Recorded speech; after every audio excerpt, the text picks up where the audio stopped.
make any progress. So, Srila A.C. Bhaktivedanta Swami Prabhupada wrote his book, his Bhagavad Gita as it is. It was coming more from the idea of truth, but it did contain also the higher understanding of bhakti.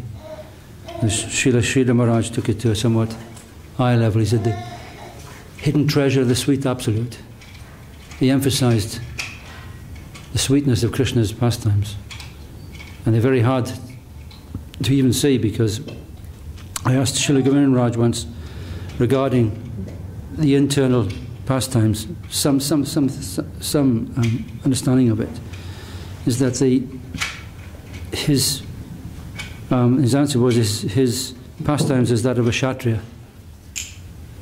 are there to hide the inner sweeter pastimes. They hide it from those who have little or no faith, or the people who are inimical to religious life, and they're there to frighten away those who are not sincere. Those who are sincere will be able to see past that. Those pastimes are glorious, no doubt, very glorious, but the inner pastimes are very different. And so Srila Govinda Maharaj explains those pastimes in Revealed Truth. And I was speaking with the Hasa Prayer, a leader in Sokyal, the manager of the Sokyal ashram, not the leader, because that's Janardhan Maharaj. We were discussing in Vrindavan this very book, and we just like saying the understanding of this, what's in this book, Real Truth, is like incomprehensible without the guidance of a guru. And that's our great good fortune. And I hope Vishakha will read from this book today, whatever she decides to read from. I would encourage all the devotees to read this book. Yeah, I just don't want to say any more than that. Okay. Thank you. Yeah. Well, we did have a topic for today. We planned a study group where we go part by part with Real Truth. And we were supposed to do part 3 today, chapters 6 to 8. But I haven't prepared at all because I've been very distracted with other things. But we can go through. But if anyone has any question or topic, then on Revealed Truth or anything else, that would be easier for my brain.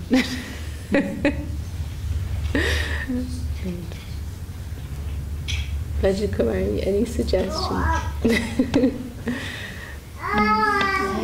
had a small thought, maybe just a...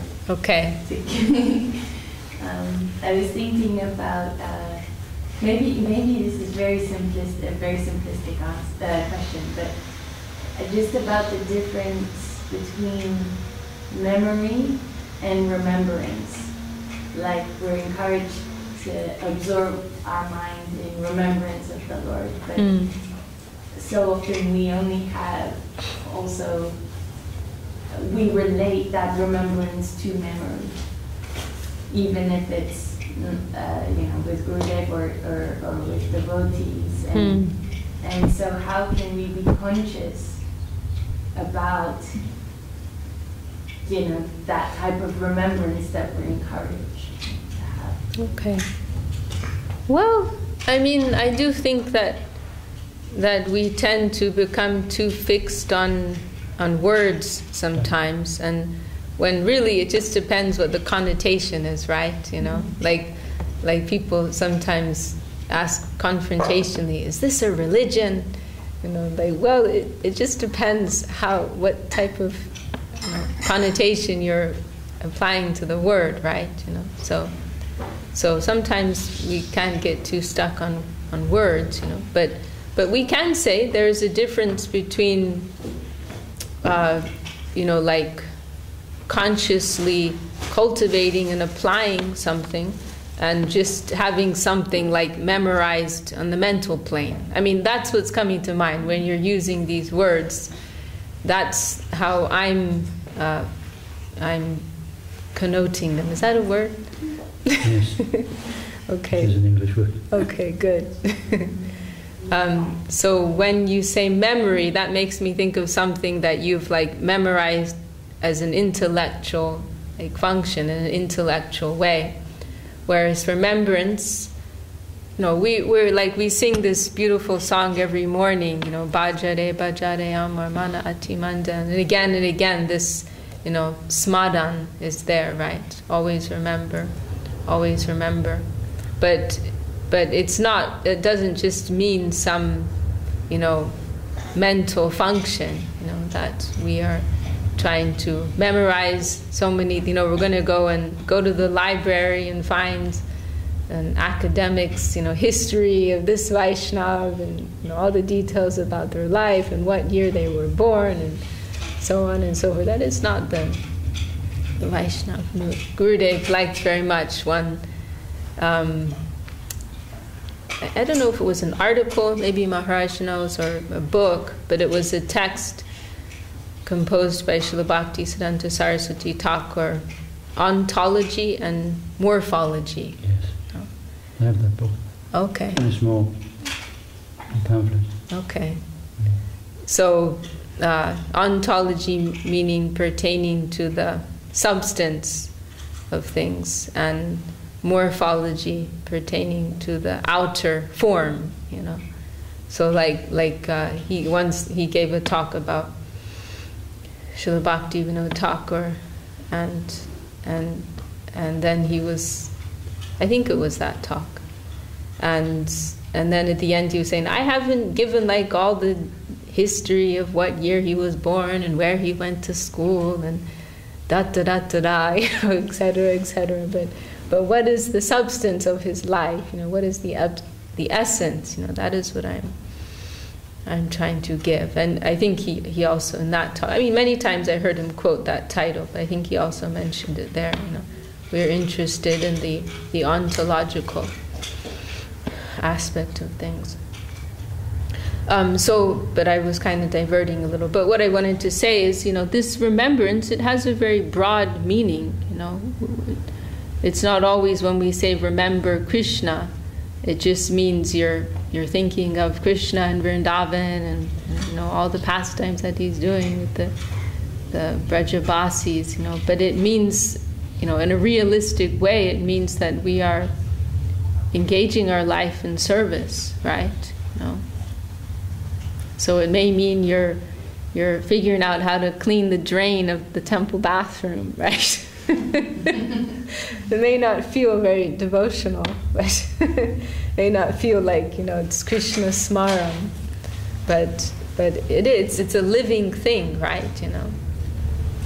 And how will Krishna be attracted to descend and reveal himself to our heart? Only through that sevan mukata, you know. That, you know, Krishna, everything connected with Krishna, it is beyond the jurisdiction of our mind, you know.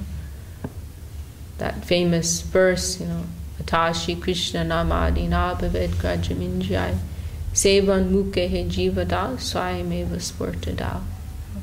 Krishna's name, form, pastimes, everything about him, it is beyond our senses, beyond our you know, the perception of our, you know, our physical and mental existence. But sevan mukehi jivada swayam, it was through the cultivation of a service attitude, then he may be pleased, you know, that name, form, figure, pastime, they may be pleased to descend and to reveal themselves to us. So ultimately, Krishna Smaran, it means Sharanagati, right? You know, our minds, you know, it's not always our friend. It's the worst enemy. So, you know, sometimes it's like we're taking active steps on the path of Sharanagati, but our mind hasn't caught up yet, you know. So we're still like dragging all this baggage with us, like mental baggage, you know. And it can be very frustrating. But to a certain extent, to a great extent, we have to be patient. We have to be be patient while the clearing process takes place.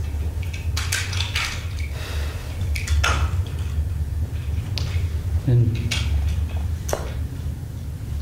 we all have, I've noticed here, everybody in this room, okay, apparently everybody, has a remembrance. When I hear devotees, all of a sudden they suddenly at the sink or something, washing dishes or moving into, when they start singing some bhajan or they start chanting the mantra, something is coming out spontaneously. This is an insight into remembrance. But much of the time the mind is distracting us, wandering to topics which are not Krishna. But if we can catch hold of that moment when we actually do find ourselves singing, and then acknowledge to ourselves, yes, this is some sort of remembrance. I wasn't thinking about actively singing, something came inside me. Where did that come from? Where do my thoughts come from? Just allow the thoughts to rise from within our heart. The Paramatma is within us. This is one way which you can remember. If we can do that, try to, something else is taking over. And that's what it must mean. Eventually we're told in the Shastras that the mantra will come and it will take over and it will dance in our tongue. That's the remembrance, that we have to hanker for that. We have to hanker strongly. I mean, the lolium is an extreme form of hankering. Yeah?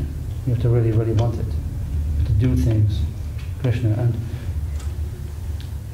there has to be some relation between the mental plane and the adokshita plane, which is beyond transcendental, right? But it's very difficult to understand it.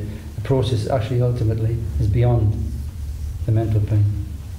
There's nothing wrong with learning some shlokas or trying to remember. So you can, if we can take that into, Gurudev says that we can take this particular shloka into our mind, into our heart, with the ear, into our heart. But it starts with that process. Then our lives will become perfect. So there is some sort of connection there. We have to do that. But ultimately, it's beyond that. We mustn't become bookish and learn, start swatting up and be like a jnani. I was learning every shloka, learning hundreds and hundreds of slokas and things like this. This is not the process. And everything, we can understand that everything that we do is service. Vishakha is talking about the cleaning of the drains or the toilet or whatever. Is that service? Yes, it is. All you have to do is remember the pastime. Lotan Das Guru, Narotam Das Thakur. Lotan Das Thakur only had one disciple, that was Narotam, and he was a prince. Okay, this, you have to understand, he's a prince and he wants to become a disciple, a servant, a slave of Lotan Das Thakur. Lotan Das was just saying no. So what does he do? He observes. How can I connect myself with him? He's refusing to do so. How can I do this? How can I connect with him? And he watches and observes what he's doing. He goes one morning. He goes to pass in the Vedic way a long distance from where his residence is, and he passes stool in a particular place. And Lord Narottam says, right, I can do service here. He goes and cleans the place of his latrine every day. And Lord is thinking, what's this? Who is doing this? And so then Lochan watches and waits, observing in the hidden from view. Why someone is cleaning the toilet? He finds out it's Narottam. And Narottam is doing this. So then he accepts him as disciple. Amazing story, eh? Yeah. And he is a very, very high prince. He's he's royalty. It's like amazingly wealthy. You cannot imagine how wealthy it was in India at the time before the British and the Portuguese and all people got there. It was an enormously wealthy place. Bengal and Orissa and Bihar were the richest provinces in the world, richest place in the world. It's a fact. So this great personality, Narottam, does something like that. Astonishing, eh? And the mantra can be chanted anywhere, even in the bathroom.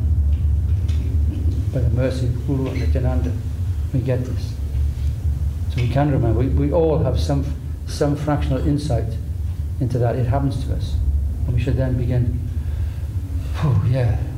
something is there. I'm very fortunate. And I should bow down to that, but not become puffed up. This has happened to all of us. We wouldn't be sitting in this room. We were once non-devotees, at least I was, non-devotee. falling, and then somehow became a devotee by someone Father with mercy. So, yeah, you remember.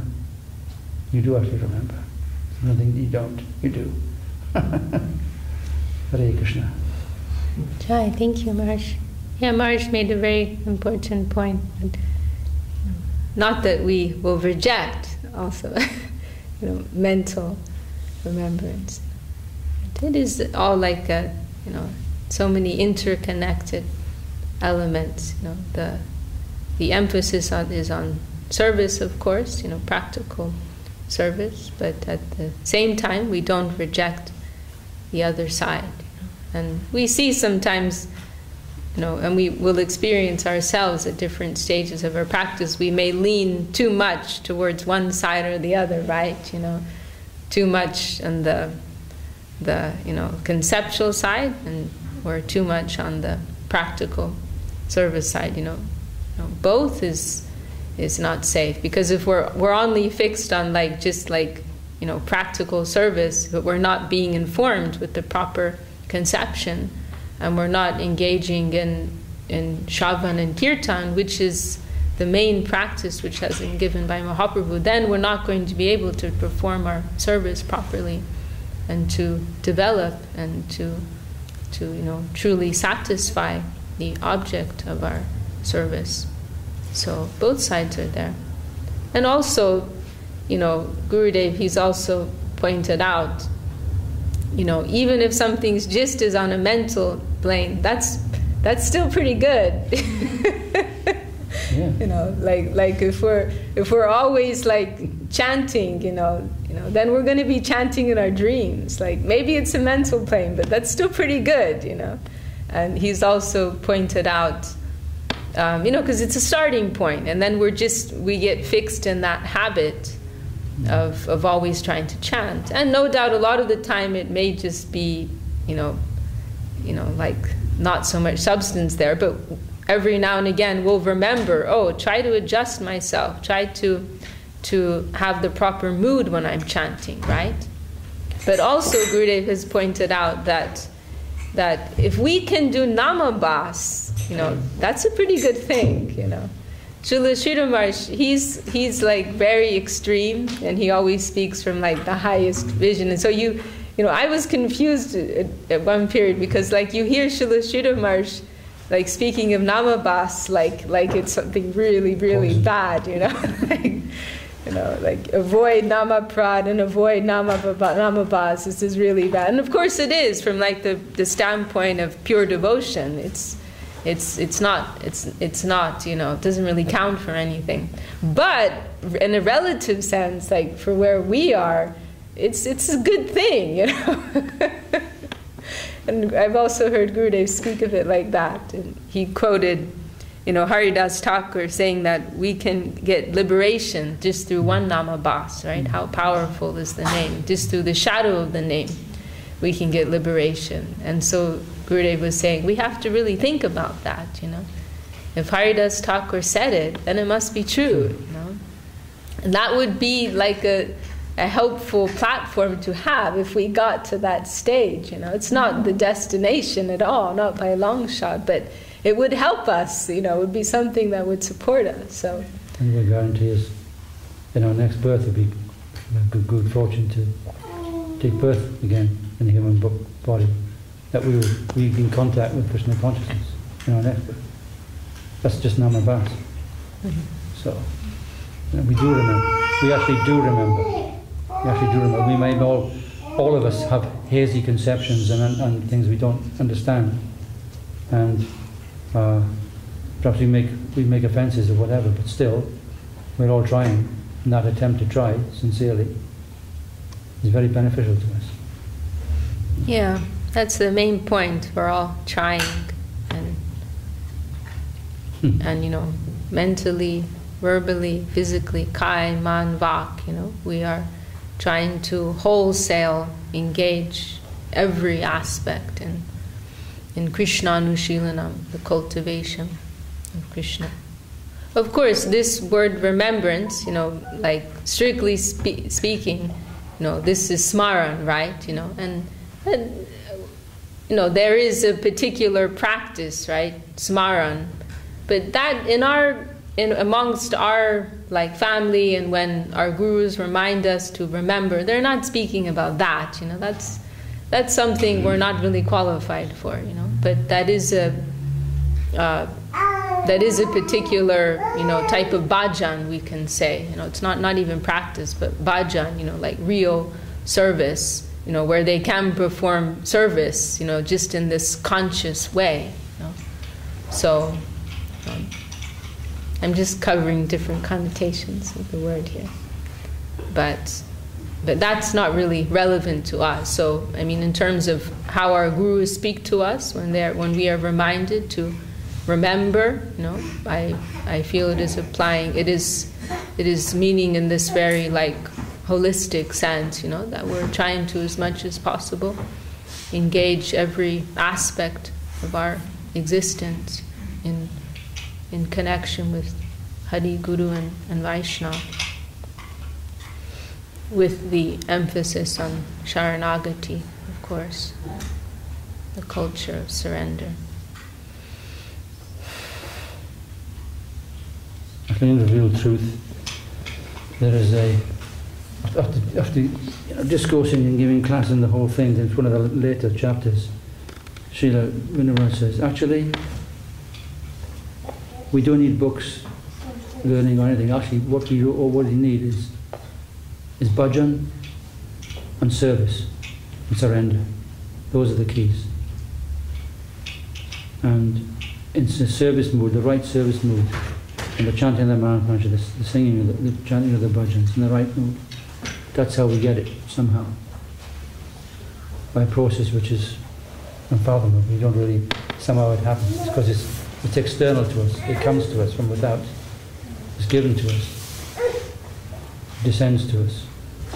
And that's where the real remembrance comes. We have all our Krishna conscious activities is trying to make ourselves receptacle for that consciousness to descend into us. And Srila Srinivasan says, die to live, It's so hard to do, The ego wants to cling on, He wants to do it. He wants to be the doer. We're not the doer. It's not us. That's the remembrance.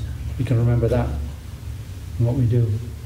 And don't. But it can get to the point where you think, you question everything you're doing. I'm going to take this particular action. Is it the right action I should take? So many times mistakes one makes. You think you have the right idea about something, and you don't. You find out you don't. See, it's like that.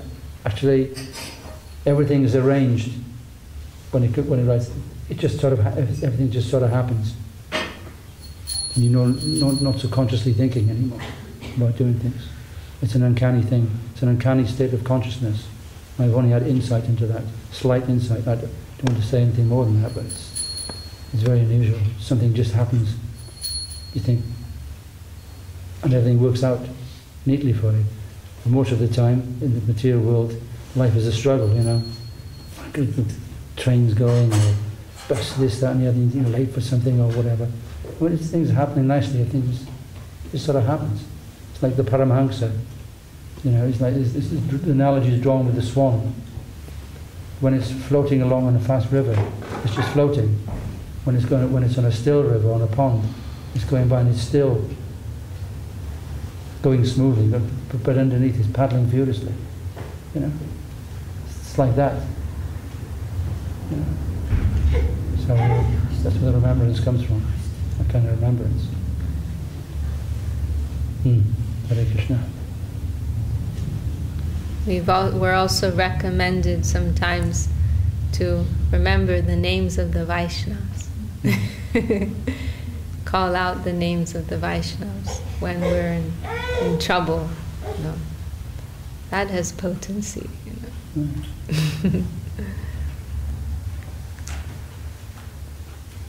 Yes, very much so.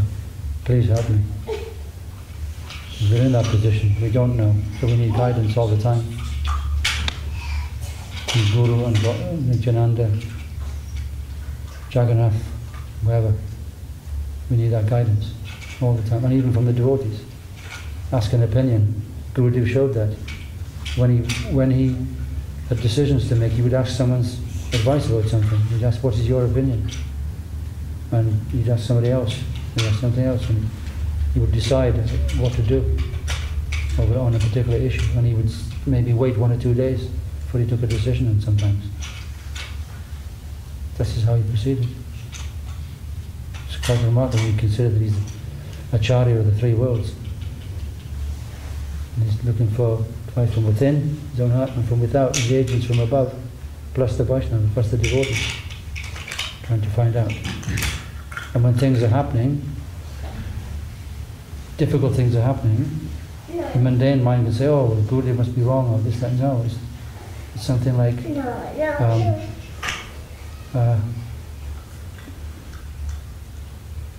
can give an example. Oh, right. Described to me once, there was much trouble in the early 1990s in Calcutta with some Muslim-Hindu conflict. And the devotees had to be taken to Navadvip in an armoured personnel carrier, apparently. This is what I hear. Whether this story's a bit of an exaggeration, I don't know, but they had to have some sort of escort. And there were some troubles. And, well, someone would say, well, how can it be devotion if you need the protection of space? And you could walk through anything and be unharmed. No, that's not the way Krishna arranges it. He arranges certain things in certain ways that it appears to be that everything is mundane, but it's actually not. It's all by arrangement.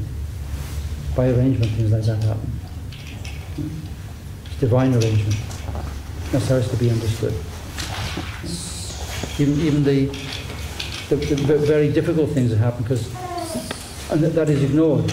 It's like Acharya Maharaj, an incident happened in India when I was there. When the kirtan must not stop. If something happens, it might seem quite harsh. Somebody on the side of the road falls over. It's not the duty of the Acharya to go to that individual. Maybe send someone to help that person. Maybe it is a stranger or whatever. Because the kirtan must go on. It's like when you're at death, we can even think, so you see someone as an accident, you're dying, you're going to be concerned about somebody else in the material world, or you're going to be thinking about Krishna. This is remembrance. Always remember Krishna, not others. It's like this. So it's very hard to remember, because to be in a permanent state of remembrance, I'm not there, I know this, then it would be very different. Because then everything is arranged for you. Everything's arranged, somehow. Krishna takes over completely.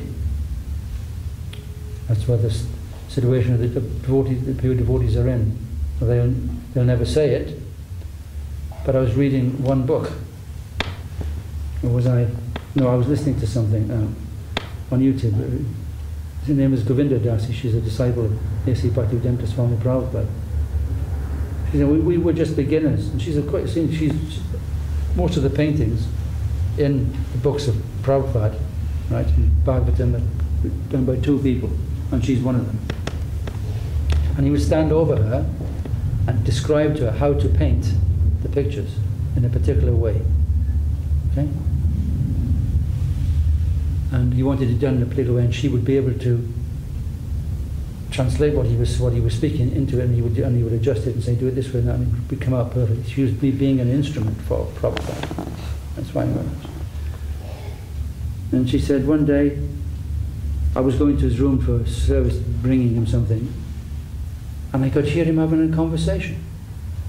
And I knocked on the door, and I walked in, and there was nobody there.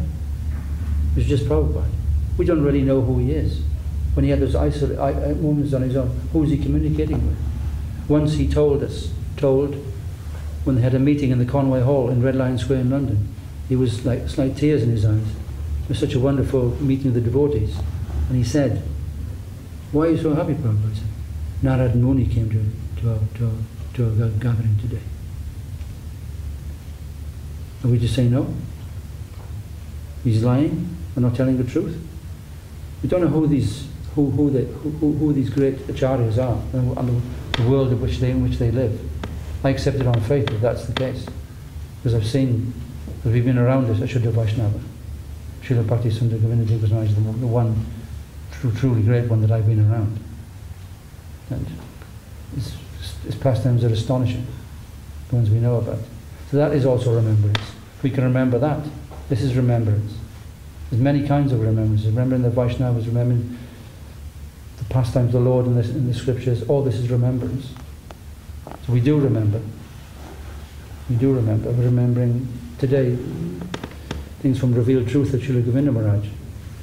If we can remember him in our daydreams or whatever, we can think about it. Yeah. And we can make a conscious effort when we're going down the road, walking. We can remember, we can make a conscious effort. When our minds, catch our mind is wandering, silently chant the Maha Mantra. It's like in school, the children can do that, our children can do that. Sitting down quietly, they can just chant in their minds, forget about all the mundane environment that they're in. And then school becomes learning becomes a service to educate themselves to spread Krishna consciousness. There's so many ways in which we can remember. It's very powerful. I have to say that I came on the train that I don't think mine was just wandering, and then I caught myself. I thought, remember Krishna, remember Gurudev. And my mind starts thinking about things like that. You can constantly try to make every effort to be 24/7 remembering Guru, Vaishnava and Krishna. This is remembrance. Just making that effort. Sometimes it'll just come. I'm sure everybody else experiences it, but when our mind is wandering, then we have to make the conscious effort. Hare Krishna. Rambling. Because actually I wasn't so clear on your question. Was your question addressed? Or? Yeah, definitely. Okay. It's really, I had been wondering about the idea of remembrance and what that means to us in our practicing lives. Is it somehow Sorry, your response was really beautiful. At least the beginning. Was it somehow referred to this idea of Nama, Guna, Rupa, Lila? Because like let's say in the case of Paramahansa Vaishnavas, their remembrance is like they probably like have some experience of that realm. But when it comes to me, I don't think really matters. So my remembrance Krishna would be just a meditation of my own illusions, on my own imagination. So in the case of someone who is so exalted and spiritual, what would be the remembrance for a practitioner who didn't have any revelation, didn't have any amazing understanding? He was just like... I think you have amazing understanding. Trapped in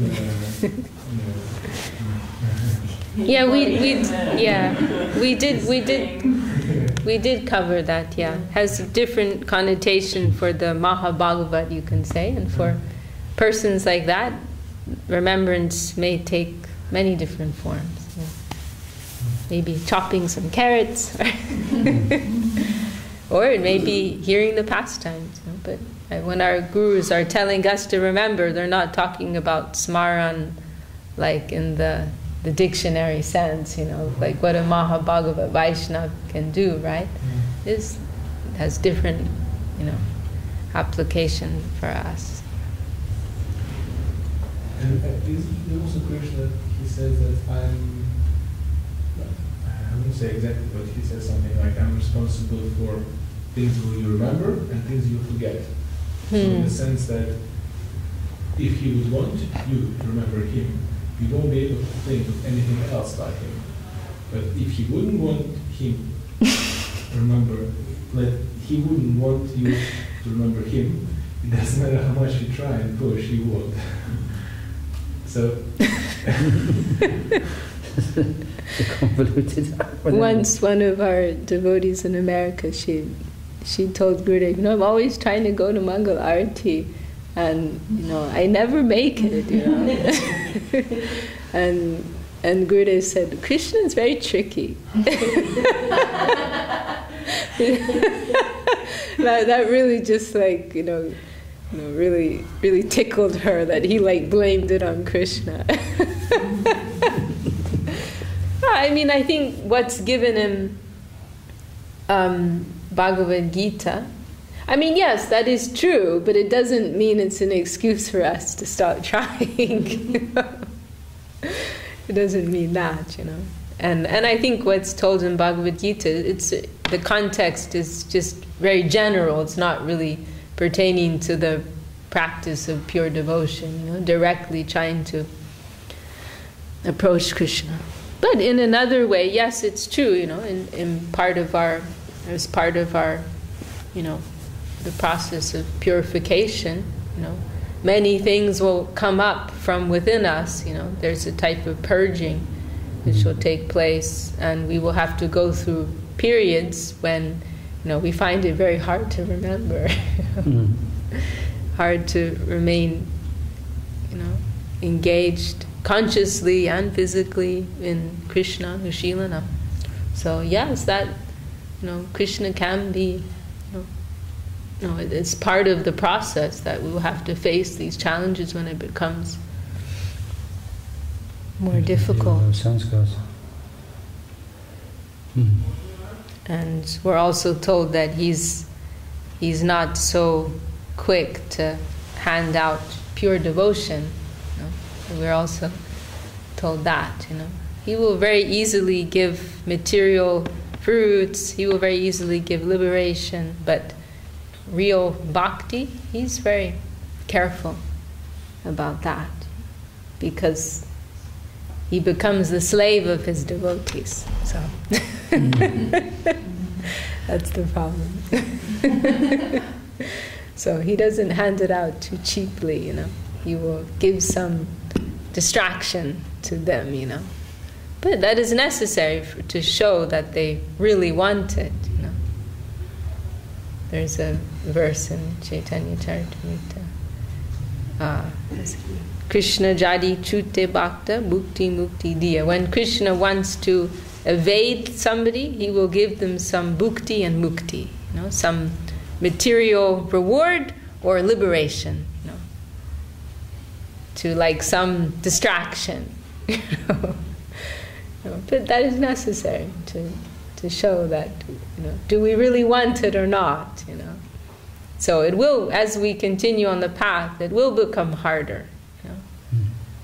Another point Srila Sridhar Maharaj has made is that it's very easy to attain power in a lower sphere, but in a higher sphere, in higher, more subtle spheres, it's much more difficult, So we may experience that in the beginning, in our practice, we can do very well, because we're like following, basic principles and basic practices, and there's more focus on like physical engagement.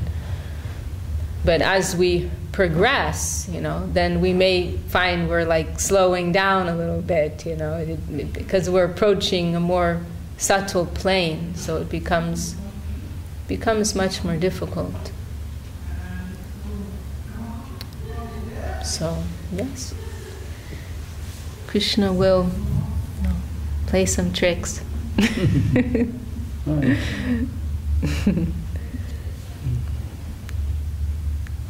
As long as we keep on going and hanging on. Yeah. That, how it's so mysterious how it all develops actually. Another layer. And as we are going on, because nature is always going forward anyway. So as long as we stay hanging on, knowing that we are very fortunate that this has come into our life,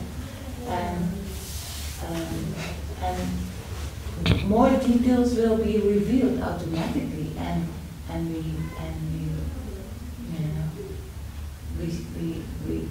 have seen it already when we look back 2 years or 5 years ago. So it will go in that way, and many things will fall off, and that will clear the path actually for us. keep on chanting, keep on doing service, and it will, in a mysterious way, it all will be opening up more beautiful, more closer, the connection. I think that's what we are told it will be, and something so beautiful we can not compare with it in the world.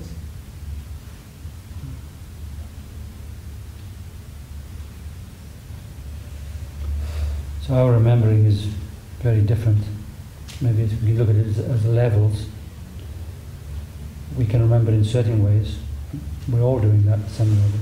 But the Paramahamsas, the Vaishnavas, they are permanently engaged in that material world. Everything when they're sleeping, they're actually not sleeping. Whatever they do, they're totally engaged in preaching and in Krishna consciousness in every waking moment. They're living in that transcendental realm. We can only aspire to that. Pray for it, beg for it, scream for it, please. You know,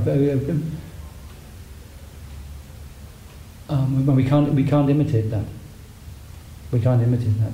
The Sahajas who try to do that. They'll try to imitate that. But I've used before the Leela of Advaita Acharya coming. It takes Advent 52 years before the birth of Mahaprabhu to prepare the way for Mahaprabhu to come. And he's on the banks of the Ganges, exhibiting Kunkara Prema, roaring love, pleading with the Lord to come to save the fallen souls. For years, decades. And he never loses his faith in any way, because he knows the Lord will come. He's sure the Lord will come, the Lord comes. But he doesn't know when, but the Lord comes. When Advaita Acharya is 52 years old and beginning his old age. That kind of desperation. Desperate. I mean, people now must have thought he was a madman. You know, there, sometimes tears in his eyes and roaring, chanting prayers and whatever for Mahaprabhu to come. So when you have an example like that, we shouldn't, that kind of example, but our efforts are puny and pathetic by comparison. To want, to hanker for this remembrance. So we have to try really hard. And simultaneously we see in the world, like maybe we have something that we have to figure out or some desire, but we will see nothing will work out in that way in the material world. So then simultaneously the attraction and the attachment to the spiritual practice and development will automatically become stronger. Yes. Yes. It's because our things run to things which are not Krishna, are not Krishna, that slows down our evolution, spiritual evolution, our progress, spiritual progress. And that has to be admitted. It's as true for me as anybody else is present here. That is the problem. It's either memories from our past, our life, or it's something going on out there that distracts us. I was talking to a devotee only 2 days ago. Oh, I do all my that. Some people are asking, why can't I make progress? They're asking me, you know, why can't I make progress? Why can't I make progress? I read the Shastras every day. I chant my rounds and I offer prasadam, do all this and do all these things, and say, what do you do after that? I said to him, why? Oh, I can describe to me. I said, is that remembering Krishna, what you're doing? Is that remembering Krishna? He's like taken aback and became a little angry with me. Because he asked me to tell him. Well, I asked what he would with the other things he was doing and his mundane things. He's looking at this. He's asking Maharaj like for advice. You know, why am I not making progress? And then Maharaj tells him how he can make progress, and he becomes angry. Yeah. A little angry, not very angry. A little angry because that's what we do. It's not just chanting your rounds, you know, 16 rounds or whatever. Going to the program, reading the Shastras. If you have a program, this is a household, okay, who I'm speaking to, okay. And what are you doing then? Are you seeing everything you do is the activity you're doing for the benefit of Krishna? You're developing your Krishna consciousness, or is it a distraction in the material world, mundanity? That's the question we all have to ask ourselves, even living in a temple. Okay. So it's not that we chant our rounds and then we don't chant Krishna's name. That's what I was trying to say. If you're going along the road, you can be doing it silently, or sometimes you can do it mutteringly or whatever, or even out loud. Who cares if everybody thinks you're mad? You know.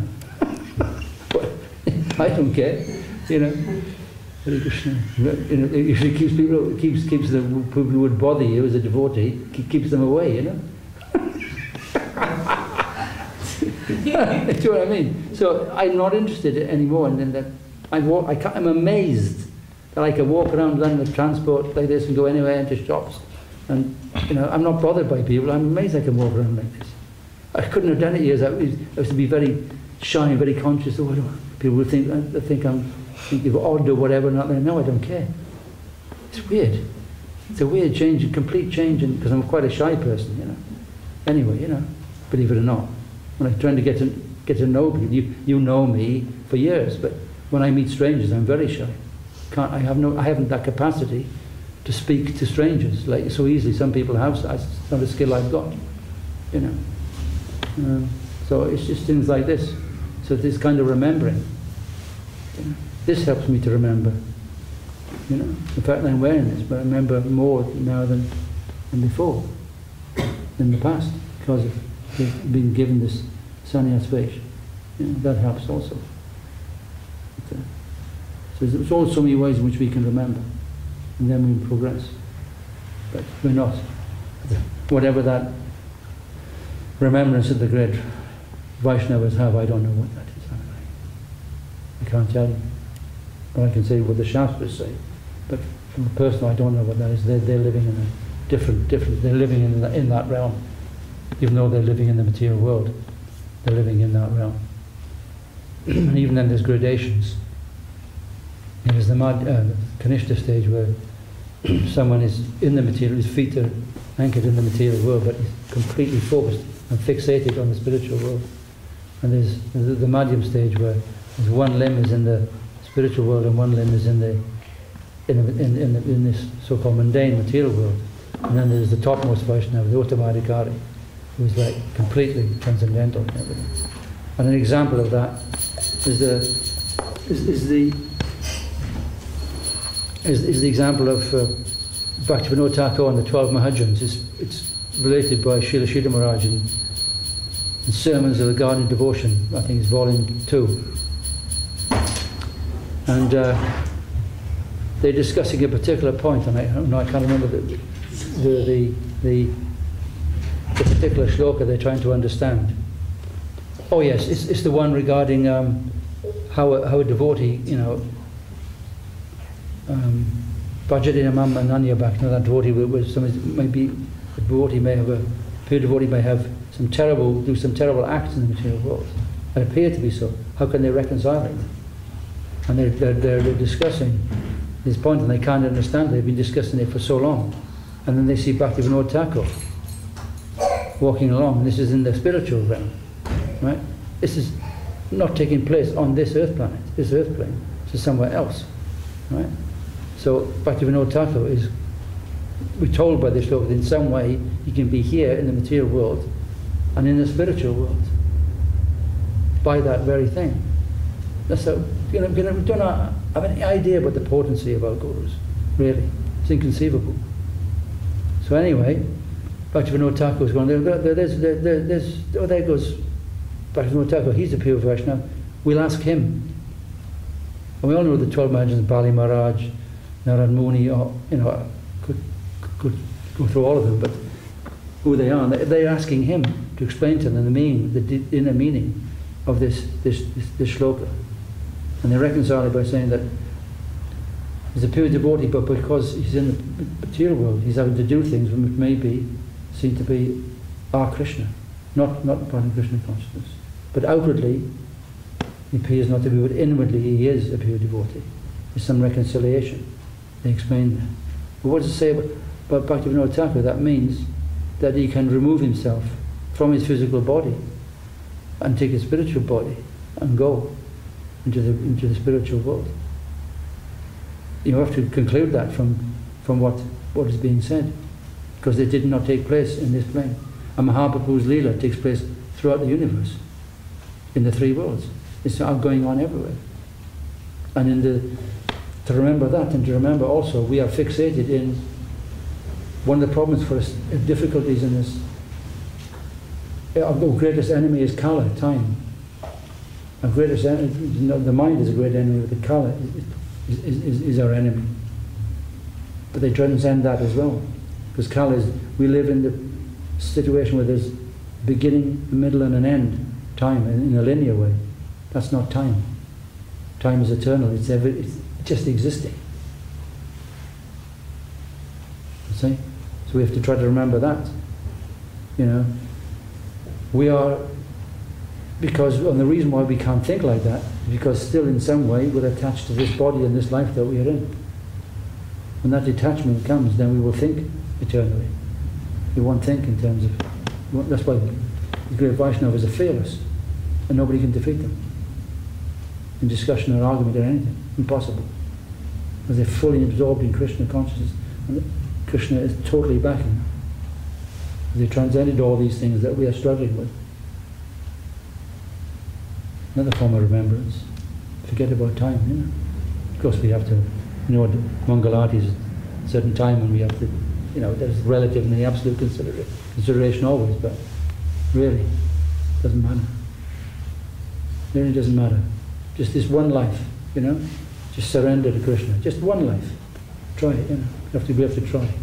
Just forget about all the material attachments and all the hankerings and the things that we think are important. They're not. You know, such a relief. I used to worry about so many things in my life, what the ambitions, when I think of the things that I wanted to be and did that. And studying, because I come from quite a relatively, you know, my family's background is quite, put it this way, you know, very many high people in positions in my extended family, in terms of their income, in terms of their status in society and all that sort of thing. And I was striving like that. I was, you know, you go to the school, you're told to be ambitious, materially ambitious, and do this, that, and the other. Every attempt I made was frustrated. Even to the point where finally, when I was studying for my degree, when I finally got to study for my degree, after so many illnesses and this, that, and the other, I was hit again. And I was like devastated. But now I realise it's all nonsense, it's all nescience, it's all rubbish. All of it. All these kinds of material things that are out there, they don't mean anything. You cannot take these things with you when you die. You can't take anything, you can't even take this body with you. This material attachment to this body. Meaningless. So if you remember this, remember these things, it doesn't matter. Only thing that matters is Krishna. Guru and Krishna and the Vaishnava. That's the only thing that matters. The only good thing we've got in this world is that we can chant the Maha Mantra. That's our and the Panchatattva. That's our saving grace. Because everything else will be finished. You know, I chant sometimes go out, it's like kind of a local park, but there's also a cemetery. Sometimes it's a cemetery and I'm chanting on one of the paths of the cemetery is overgrown. It's very old and sort of, and I think that I look at all these the famous people there. And I did it as an exercise who are buried in this cemetery. And that's all that's left of them, is this grave, a neglected grave. The places where they used to live are overrun by somebody else and nobody remembers them. There's nothing. It all comes to nothing. And, you know, some very, very famous people like, I'll name one. He's probably the most famous, actually, of them. His name is His Imperial Highness Mikhail Mikhailovich of Russia. He's buried in a cemetery local to him. He had to flee Russia. Right? He was the brother of the Tsar, right? The next in line to the throne. And he's got a grave there, and it's totally neglected. Did the Russian embassy look after it? No. Does anybody tidy it up? No. Nothing. Even he lived in the most magnificent and opulent palaces. So this idea that to remember the things that we remember, our mind runs to remembering things which are worthless. Worthless. So we must remember Krishna, remember the Guru, remember the Vaishnavas, and service. Service is the key, and chanting is the key, and Sharanagati, surrender. These are the important things that we have to remember. It's hard to do it, isn't it? It's difficult. It is difficult. But this is what our minds have to run to. So those are timely reminders, for me, about that. And I purposely go there. It might sound morbid in some ways, but it's good to go into that and chant. I'm seeing so many famous people. The person, Sebastian Ferranti, made the first, he was an Italian immigrant, his parents were Italians, and he built the first power station, electricity power station, in London, in the South London. His grave is there. That's all that's left of it. Just this grave. Neglected. No, the descendants in this age, we don't even think about their grandparents or great-parents or anything. They don't do anything for any puja. They do in India, and some religious there, they have some remembrance. But you're just, when you're gone, you'll be forgotten. The only thing you have to do is you have to remember. The person who won't neglect you, who won't forget you, and will remember you is Krishna and Guru and the Vaishnava. This is what's important. The only thing that's important, actually. Because we don't want to come back to this material world if at all possible. But then we don't strive for that. We don't ask Krishna for anything. We just want the service of the Guru, Vaishnava and Krishna, wherever we may be. This is what we have to remember. This is remembrance. Hare Krishna. I'm running on a bit. Once I get going, I need a spark, you see. I can't. When you put me in a position when I'll give class, I go, I suddenly freeze like stage fright, when I get going, I get going. Well, I think we should have a Ramananda Prabhu. Are you there, Ramananda Prabhu? No, he went out. He went. If he's ready, then we should. I think he's ready, yeah. Where's everybody today? There's no Virachandra, there's no... A lot of people are sick, Oh, dear me. Oh, dear me. I forgot your name? Praveen. Praveen. Okay, Oh. Nice to see you again. Nice to see you again. And we have Gayatri here. How are you? Gita. Not Gayatri. Sorry. He's coming. And your husband's Kulwan. Okay. How are you? And we have Ananda Rupa. You're here for how much longer? Not much. We're going the 1st of March. 1st of March. Okay. And Prabhu will go soon after that to India. He's coming back. He's taking us to Hungary. Then he's coming back. Oh, he's taking you to Hungary. Yeah. Oh. With 2 pages before. Yeah, it's difficult. Yeah. And then he's coming back for a few days, and then he's coming back. Okay. I mean, just for the festival. Okay. And he's coming back to England to work, and then we don't know more. Okay. Okay, well, we're going to have arati now. Jai Shri Gurudev ki jai. Jai Sripad Mahayogi Maharaj ki jai.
Jai, Jaram Vishnupat Paramahamsa Parivrajakacharya Varyamasutara Shantashishimat Bhakti Sundar Govinda Devidasi Maharaj Ki Jai, Jaram Vishnupat Paramahamsa Parivrajakacharya Varyamasutara Shantashishimat Bhakti Rakshakshya Devidasi Maharaj Ki Jai, Jaram Vishnupat Paramahamsa Parivrajakacharya Varyamasutara Shantashishimat Bhakti Siddhanta Saraswati Thakur Ki Jai, Jaram Vishnupat Shri Gaurkishore Daswami Maharaj Ki Jai, Jaram Vishnupat Shri Sachitananda Bhaktivinoda Thakur Ki Jai, Jaram Vishnupat Shri Jagannath Babaji Maharaj Ki Jai, Shri Rupanur Guru Varga Ki Jai, Acharya Shri Hriday Thakur Ki Jai, Ananta Koti Vaishnava Vrinda Ki Jai, Shri Bhadeva Vibhushan Ki Jai, Shri Vishwanath Chakravarti Prabhu Ki Jai, Shri Nathana Shyamananda Srinivasacharya Prabhu Ki Jai, Vrindavan Das Thakur Ki Jai, Shri Krishna Das Kaviraj Ki Jai, Saprasad Shri Chandra Prabhu Ki Jai,